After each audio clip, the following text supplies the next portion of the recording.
Museum Bank Mandiri awalnya adalah De Factories Batavia, sebuah kantor perwakilan perusahaan perbankan Belanda, Nederlandsche Handel Maatschappij, untuk Hindia Belanda. Hingga era ini pun benda-benda perbankan di Hindia Belanda masih tersimpan rapi sebagai koleksi museum ini. Sejumlah koleksi yang dapat dilihat pengunjung di museum ini adalah alat timbang perbankan, alat pemotong uang kertas, uang dari tahun ke tahun, tumpukan kertas saham dan surat berharga, hingga buku besar catatan keuangan nasabah. Jadi manfaat dari museum ini adalah kita dapat mengetahui susunan direktur utama bank asing tahun 1961 sampai 1998 dan juga sejarah-sejarahnya. Lalu kemudian ada susunan direksi bank asing tahun 1961 sampai 1938. Kemudian yang dapat kita lihat di sini ada susunan direktur utama BIN Bapindo tahun 1991 sampai 1998 dan juga latar belakang PT Bank Pembangunan Indonesia. Kemudian di sini ada susunan direksi BIN Bapindo tahun 1951 sampai 1997. Kemudian pindah lagi kita ke sini.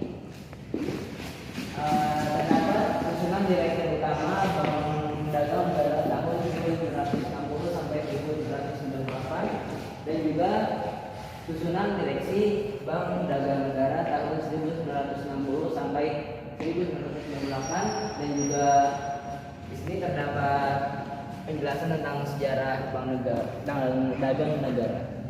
Jadi di sini ada penjelasan tentang surat berharga.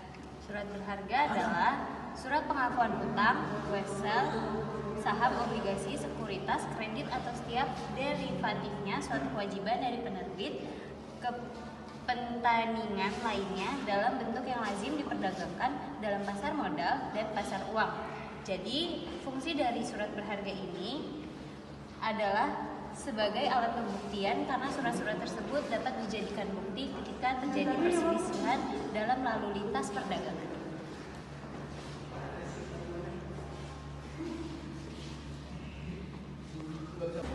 Jadi di sini ada berbagai macam surat berharga. Yang pertama ada konsumen, yang kedua ada surat berharga dari wesel, selanjutnya ada surat berharga inkasso, selanjutnya yang terakhir ada surat berharga obligasi. Jadi dulu sebelum Indonesia menggunakan uang logam, kita lebih cenderung menggunakan uang kertas. Untuk pecahannya ada pecahan Rp5, Rp10, Rp25, Rp50. Selanjutnya ada Rp10 ini pada zaman 1960 dan ini yang pada zaman 1968. Selanjutnya ada Rp100, ada Rp500, ada Rp1.000 dan ada Rp1. Juga ada Rp2,5. Oke, jadi bisa dilihat ini ada peti uang kayu. Peti uang kayu merupakan generasi pertama dalam sistem penyimpanan uang di dalam bank. Peti kayu ini hanya digunakan untuk membawa uang di antara petugas kasir untuk disetorkan ke kepala kasir. Setelah uang terkumpul oleh kepala kasir uang tersebut dibawa ke ruang kruis utama atau khazanah. Bahan kayu dijadikan pilihan karena bahannya mudah dicari dan lebih murah dibandingkan dengan besi. Peti kayu ini banyak digunakan oleh bank-bank pendahulu seperti Nederlands Handel Maatschappij, Netherlands, Indies Handel Banks, and Eskom Bank.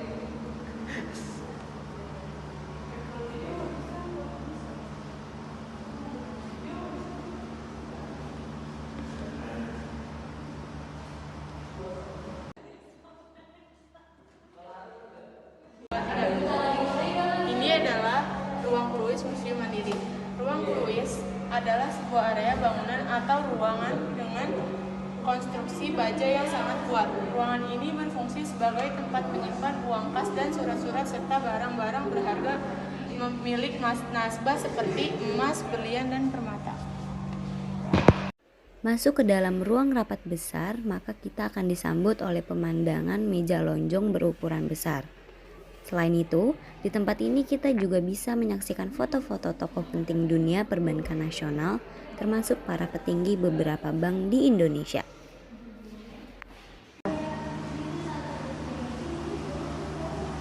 Apa sih yang membuat negara-negara lain seperti India, Cina, Kamboja datang ke negeri kita?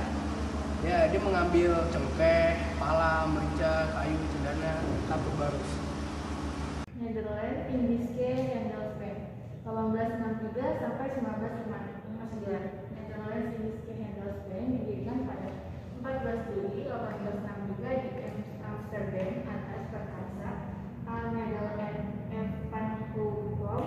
Setahun kemudian, tepatnya 1864 di NIHB mendirikan kantor cabangnya di Batavia, Jakarta. Pada mulanya NIHB bergerak dalam bidang bank, perkebunan, kultur bank di Nusantara. Menurut target utama, Johnson Van Rey pada tahun 1902 telah membuka cabang baru di Jawa, Lombok, dan Pulau Sumatera.